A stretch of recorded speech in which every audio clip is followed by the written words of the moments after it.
Hi, it's me, Molly. Welcome to my channel where we talk about true crime and psychology. Today we're going to cover the case of Alexee Trevizo.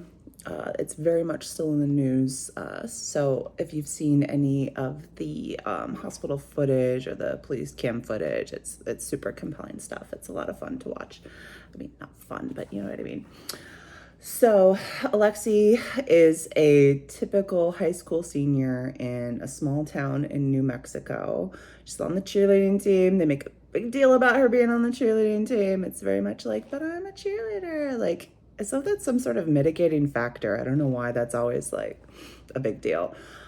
She's on the cheerleading team. She's on the choir. She has a 3.8 GPA. She's going to college in the fall. Like, everything is normal. She has a boyfriend named Devin. So one night she wakes up her mom and she says, "Oh, I have terrible back pain. I need to go to the hospital." So they go to the hospital, and the hospital staff says, could be urinary tract infection. Like, could you be pregnant? And Alexee says, "Oh, heavens, no." And, she says, "I'm a virgin. I've never had sex."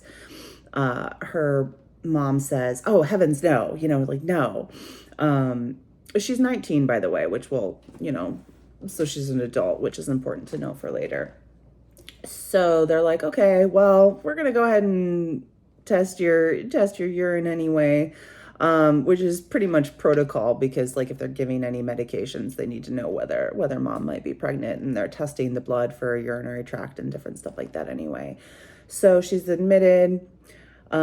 She's in her hospital room. They're about to do some other like procedures, like an ultrasound and things like that. And she says, "Can I go to the bathroom?" And they're like, "Yes." So there's CC footage of her, it's famous by now, of her going through the hallway. She's like holding her butt as she runs to the bathroom.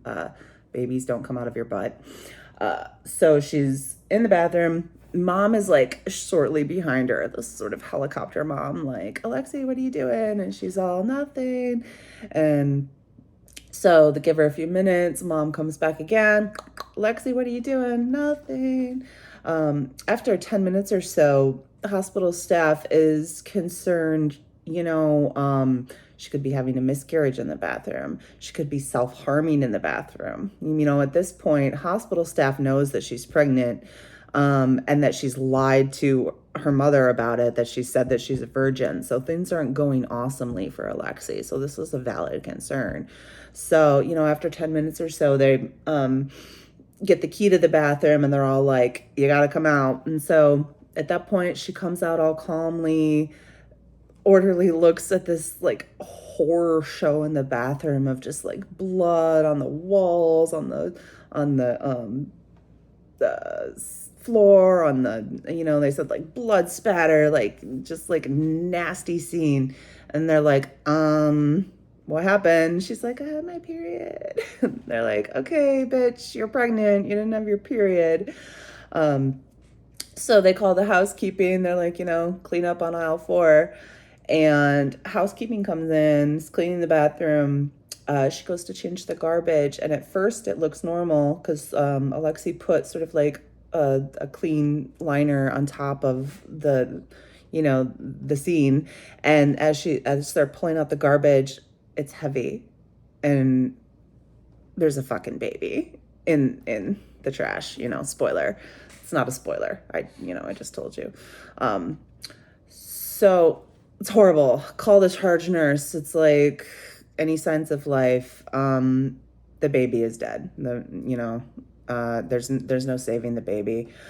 And this part is really cool. It's really nice to see the hospital staff just kind of spring into action. It's just like so much professionalism. It's really nice to see. They're all like, "Okay, obviously call the police." And then for the first order of business is, this teenage girl just gave birth in the bathroom, totally medically unassisted, no prenatal care, and there's a lot of blood, and they can't find the placenta. So like, where's the placenta? Is it still inside of her? It's like, the case of the missing placenta. Like, later it was sort of like either she could have flushed the placenta. Sometimes it comes out broken up and you can flush it.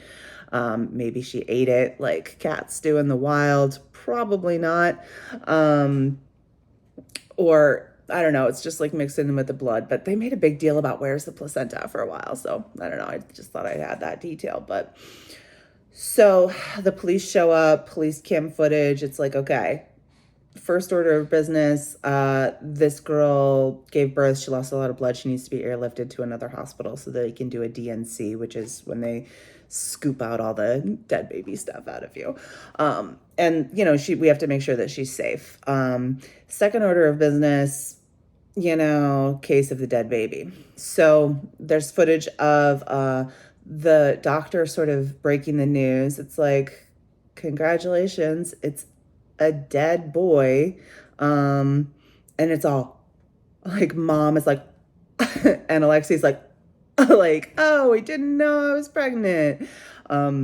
Incidentally, I watched a couple of episodes of that show on TLC. I didn't know I was pregnant. And it's such a cute little benign show. Most of the time it's like, you know, I didn't get much of a baby bump and I thought it was indigestion, and then like, oh, baby in the toilet, and or like I thought I was in menopause, or like, you know, a lot of wacky innocent reasons for not knowing you're pregnant. But I don't think that this one would make the cut because bitch knew she was pregnant.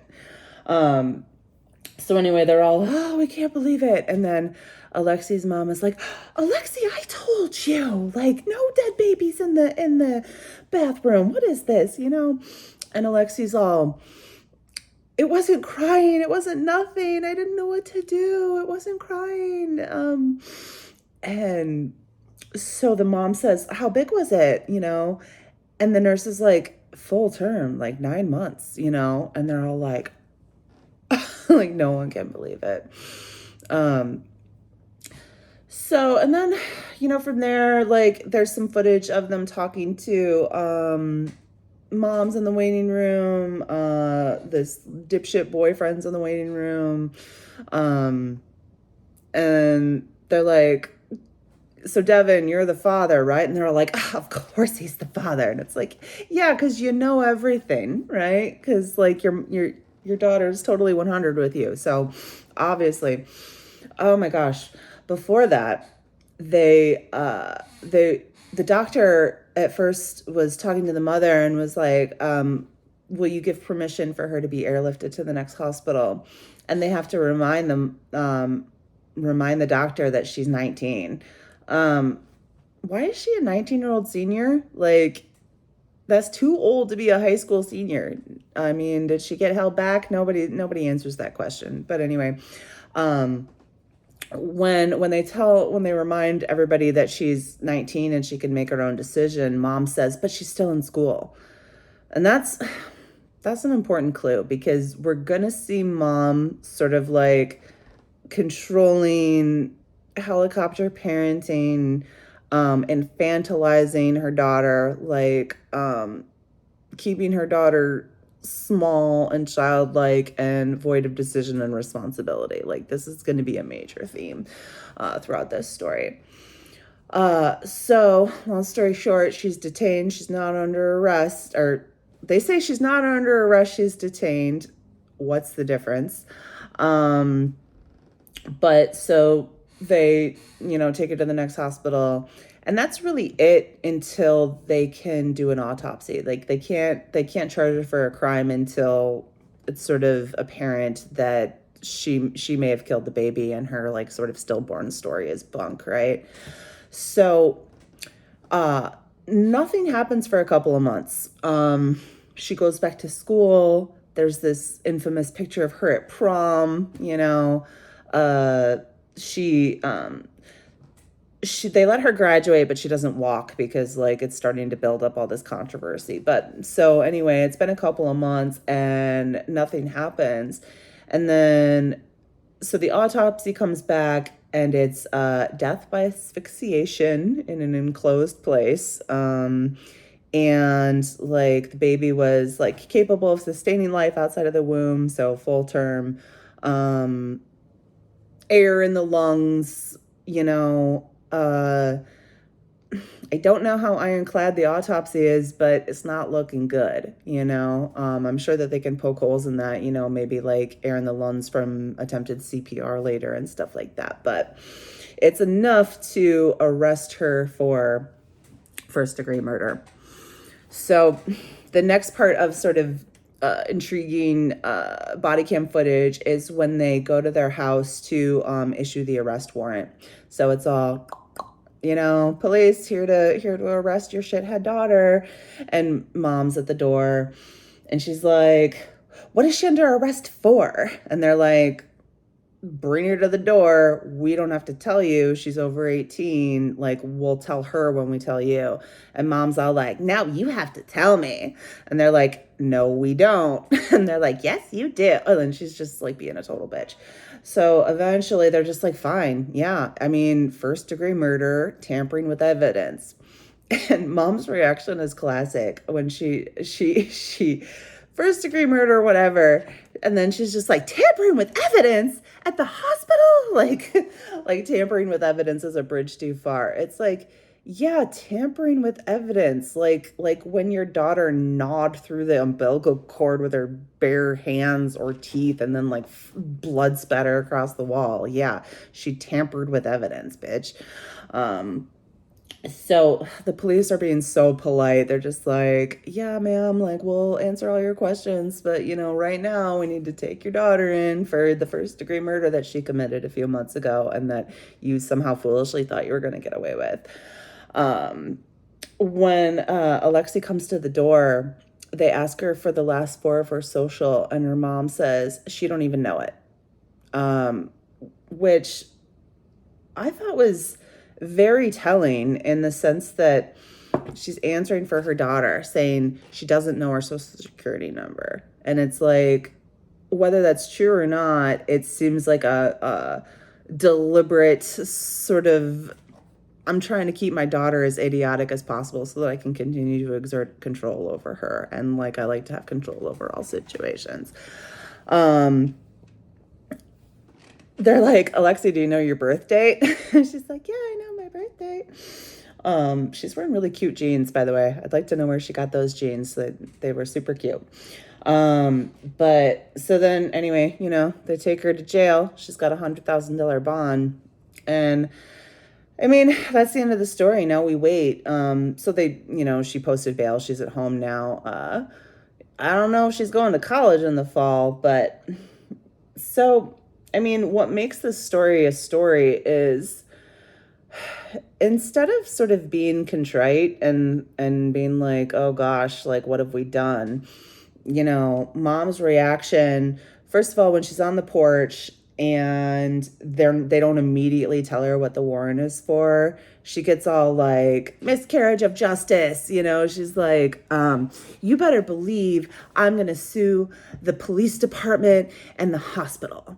So what does that tell you? You know, this mom is somebody who has modeled for her daughter throughout her whole life. We don't take responsibility for our actions. We blame other people for our actions. Sex is a sin in our house. We don't talk about it. We deny it, you know. And I mean, so many people around this case are sort of saying, how could somebody do that? You know, how could a 19-year-old girl be so callous with her child, to think that she could give birth in the bathroom and then hide it and then get away with it, you know? It speaks to obviously emotional immaturity, you know. It speaks to somebody that like doesn't really understand the long-term consequences of their actions. It's just sort of thinking in the moment, you know. But I mean, it's mom's fault. And it's apparent by the way that mom acts throughout the whole story. And there's some key pieces of evidence that I'd like to go over. So, first of all, this idea that Alexee felt like she had to hide the pregnancy, lie about having sex at 19 years old, told her mom that she was a virgin at 19 years old, could not face the consequences of her actions. And the reason for that is that she's got a mother who has repeatedly demonstrated that we are not people who take responsibility for our actions. We're the kind of people that blame other people, you know, in the face of real consequences. When, you know, an admirable stand-up person would say, oh God, I've done a terrible thing, and, you know, I need to take some responsibility for it. She finds just like a modicum of injustice and clings to it. So this idea of like, they didn't tell me what the warrant was, and they did, by the way. So like, that's kind of stupid. But so it's the police's fault. And then, you know, the lawyer has been, so the lawyer that Alexee and her family hired, he said, you know, this is the hospital's fault. So they're trying to blame the hospital for what happened. And what they're citing is, they say that they didn't tell Alexee that she was pregnant. And they let her go into the bathroom and have this stillborn death, that it was somehow negligent on the part of the hospital.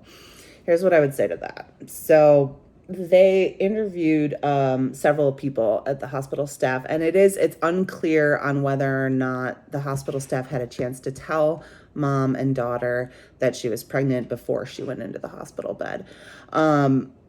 Since it is up for debate, I'm inclined to think that they didn't have time to tell her. You know, I think that that's probably more likely. But it doesn't matter, you know, and the idea that that's somehow negligent, it's a, you know, it's a half-hour window, 45-minute window from the time that they get the results to when they tell her, and they're gonna tell her. There's no, what's the idea that they should have anticipated that she was going to go have the baby in the bathroom? I don't even know if they knew that she was in labor. I think they just knew that she was pregnant. So this idea that not telling her immediately the results is somehow makes them liable for this baby's death is fucking absurd. So, I mean, there's that. The idea that the doctor was like, they let her go to the bathroom. And it's like, do you want to live in a world where when you go to the hospital of your own free will and you're an adult and you ask to use the restroom, that they don't let you on the off chance that you're going to have a baby in the bathroom and kill it? No, you know.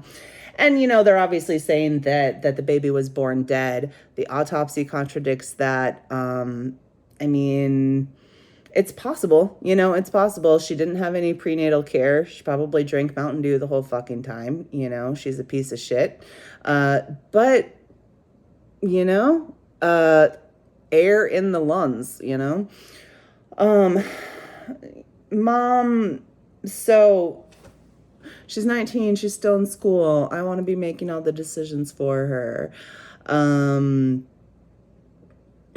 You know, and another thing that she said was, so in the waiting room, they're sort of interviewing her, like, okay, so what happened? She said, oh yeah, she said she had back pain, and the police officer was like, is that normal for her? And she said, yeah, you know, she's had hip pain her whole life. Like, she said, when I was pregnant with her, she was born early. My husband beat me, and you know, she had all these hip problems.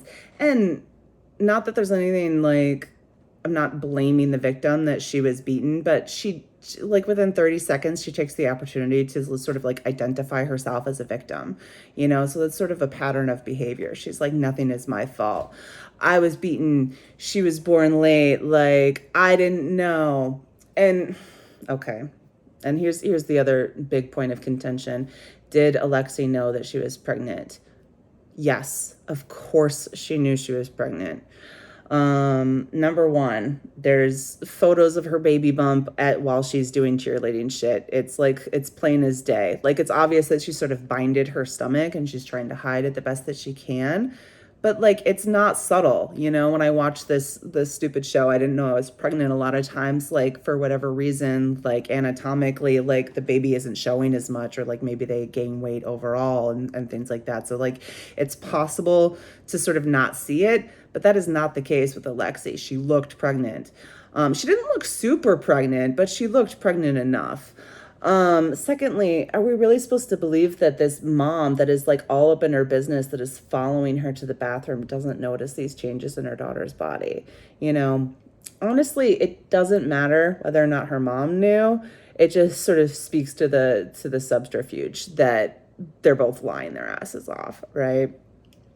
And super damning. And again, right now it's just sort of rumor and conjecture, but there have been several kids from her high school that are right now anonymous sources that say, like, yeah, she told us she was pregnant. She named the baby, like it was some variation on her name, and Devin, the boyfriend. Like, she had told people that she was pregnant, and as long as one of those witnesses is credible, like, the idea that she didn't know she was pregnant is just blown out of the water. If she told a single person and it's credible, like, that's it, she knew she was pregnant. And I mean, she's a known liar. She's telling them that she's a virgin, and obviously that's not the case, right? Devin says he didn't know, a dipshit 19-year-old, maybe. I mean, I don't know if he's also a 19-year-old senior, but so, I mean, Devin, maybe not, but it's hard for anybody to believe that she didn't know she was pregnant. Honestly, I mean, I've been really glib as I tell this, but it's a heartbreaking case. The worst part about it is listening to the hospital staff talk about it. I mean, can you imagine how horrific it would be to, it's not like they don't see death and things like that, but the housekeeper didn't sign up for that shit.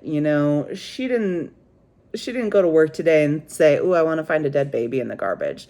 I mean, she didn't want to have to clean up all that blood, but I guess that's part of her job, but horrible. The charge nurse, this guy's really cool. He's just like this, like one of these like gruff, strong men that is like a total sweetheart at heart. He's been a charge nurse for years, and like he went into the helping profession, And in this interview, he said, the worst part about it is that she didn't give me a chance. She didn't give me a chance to save the baby's life. Like, that's what I do, If she had had some integrity and been honest and just had the baby, the hospital was a safe haven. She could have dropped off the baby, no questions asked. And instead, she's doing this cowardly bullshit of having her baby, suffocating it and throwing it in the garbage. So, we'll see. And it's going to be a fun one because it looks like they're going to fight it. It looks like they're going to try to go to trial. So,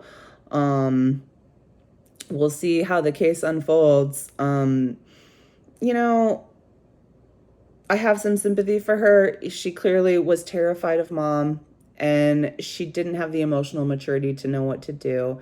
And as I've said, she didn't have any models of how to take responsibility for your actions. She got nothing but the opposite. She got nothing but a mother who makes a habit of making everybody smaller and less than in her life and not taking responsibility for any actions. Like, it's the hospital's fault that this happened. It's not. It's not. So that's that. And I look forward to watching this case as it develops. And I'll see you for the next one. Thank you so much for watching.